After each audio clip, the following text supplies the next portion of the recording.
शिक्षक से किसी ने कोई पैसा ले लिया हो या किसी के चयन में कोई सिफारिश चली हो। योग्यता के आधार पर जब शिक्षकों का चयन हुआ है तो आने वाली जनरेशन अवश्य ही योग्य हमारी निकल कर आएगी।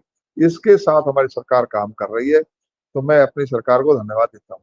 विद्यालयों का इंफ्रास्ट्रक्चर ठीक हो, इसलिए उन्होंने जो प्राइमरी के स्कूल है उनमें कायाकल्प योजना चलाई और उनमें फर्नीचर हो, शौचालय हो, पानी की व्यवस्था हो, सफाई की व्यवस्था हो, वो प्राइमरी के स्कूलों में किया।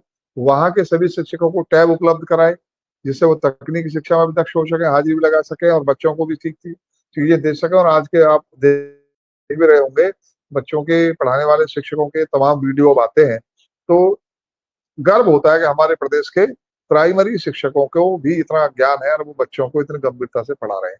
ये ठीक है, कुछ अपवाद भी है, कुछ ऐसे लोग जो पुरानी आदतों की जिनको पड़ी हुई है कामचोरी की, वो दिक्कत भी पैदा करते हैं। लेकिन अब शिक्षक बहुत अच्छे ढंग से हमारे प्राइवेट स्कूलों के मुकाबले की शिक्षा हमारे बच्चों को दे रहे हैं, ये बड़ा अच्छा काम कर रहा है। और इसी में माध्यमिक कॉलेजों को, माध्यमिक स्तर के जो विद्यालय हैं जी, वो चूंकि प्रबंध कमेटी के विद्यालय होते हैं, लेकिन प्रबंध कमेटी के विद्यालयों की प्रॉपर्टी उनकी अपनी है, उसमें हम कैसे कल्याण करें, उनका जो भवन जर्जर हो गए हैं उनको कैसे बनवाया जाए, कैसे बढ़ाया जाए। तो उसमें माननीय मुख्यमंत्री जी 500 करोड़ रुपए की अलंकार योजना लेकर आए और अलंकार योजना में ये व्यवस्था बनाई कि मैनेजमेंट 50% पैसा दे देगी तो 50% हम दे देंगे और 100% उसका भवन निर्मित हो जाएगा। बाद में ये हुआ कि जब 50% भी मैनेजमेंट नहीं कर पा रही है तो 25% की व्यवस्था कर ले, 75% सरकार दे देगी। और उसमें भी फिर ये व्यवस्था कर दी कि वो 25% पैसा भी वो सांसद और विधायक निधि के प्रस्ताव से भी देंगे, तो वो भी हम मैनेजमेंट का ही मान लेंगे।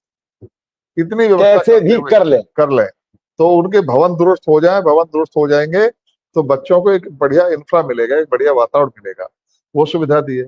जिन विद्यालयों के पास जमीन तो है लेकिन वो उसका सदुपयोग नहीं कर पा रहे, उनको अवसर दिया कि आप इसका व्यावसायिक उपयोग भी कर सकते हो, जिससे आपके विद्यालय के इंफ्रा को खड़ा करने के लिए आपको सुविधा मिले। दुकानें बना लो, कुछ ऐसा बना लो, हाँ, कुछ भी कर लो, आप उसमें कर सकते हो और बारात घर बना सकते हो, कुछ ऐसा कर सकते हो जिससे आपके विद्यालय की आय बढ़े।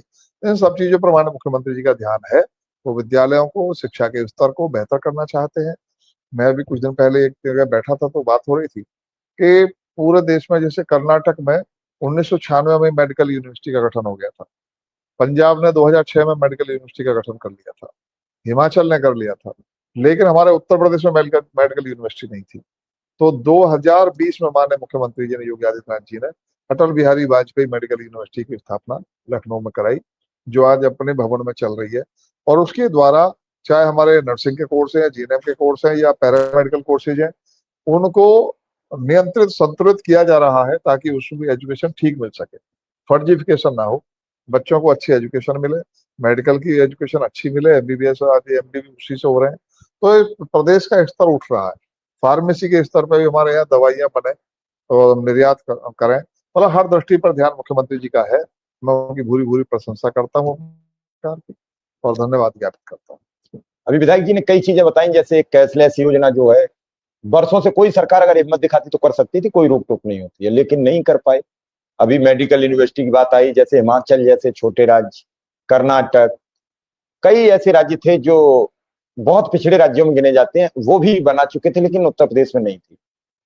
चलिए, विकास की गति निरंतर आगे बढ़े, यही मेरी भी शुभकामनाएं हैं। लेकिन इस सब के बावजूद कहीं ना कहीं आप देख रहे हैं, शिक्षा में जो निचले स्तर की जो प्राइमरी एजुकेशन है, वहीं से कुछ अजीबोगरीब हो गई है। इसका भी अब आप लोगों को संज्ञान लेना चाहिए। जैसे शिक्षक पे काम इतने सौंप दिए गए, उन पर जरूर आप विधानसभा में चर्चा करें। बड़ी महत्वपूर्ण आपको बात बता रहे हैं कि प्राइमरी एजुकेशन में जो शिक्षक हैं उनको बीएलओ से, राशन में, कहीं किसी में, कहीं किसी में जिम्मेदारियां ज्यादा है। अगर कुछ कम हो जाए, और जो मुख्यमंत्री जी का अभी बाल वाटिका और ये सब चल रहे हैं, तो निश्चित रूप से प्राइमरी स्कूल की तरफ रुझान बढ़ेगा, क्योंकि प्राइवेट स्कूल ने फीस इतनी कर दी है कि अब देने के काबिल लोग नहीं है, तो बच्चे तो पढ़ाने। देखिए, जहां तक बीएलओ आदि की बात है, हम लोगों को ये अभ्यास होना चाहिए कि सरकार के हम अंग हैं, सरकार हम ही लोग चलाते हैं। शिक्षक को गर्व होना चाहिए कि वो शिक्षक केवल शिक्षण कार्य नहीं बल्कि सरकार चलाने का भी काम कर रहा है, समाज का निर्माण करता है। समाज जैसी वो सृष्टि खड़ी करेंगे वैसी सृष्टि आने वाले कल खड़ी होगी।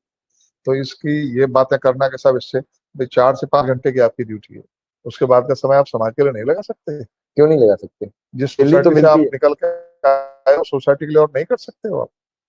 4 से 5 घंटे के बाद आपको समय देने में कठिनाई है? तो इस तरह के प्रश्न लाना ठीक नहीं है। वो जो सरकार और भी को रोज का काम नहीं है ये। भाई चुनाव बीएलए का आएंगे काम तभी। रोज तो है नहीं, जब नहीं, चुनाव बीएलओ आएगा नहीं, तभी का है। और और पहले बीएलए को आए या कोई और काम हो, वो रोज का तो काम है नहीं, कभी कभी का होता है।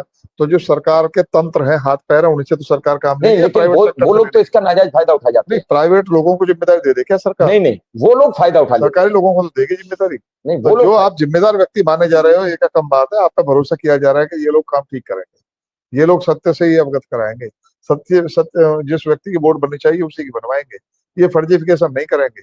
ये गौरव आप पर आपको होना चाहिए, आप पे भरोसा सरकार कर रही है कि हमारे शिक्षक है गलत काम नहीं करेंगे।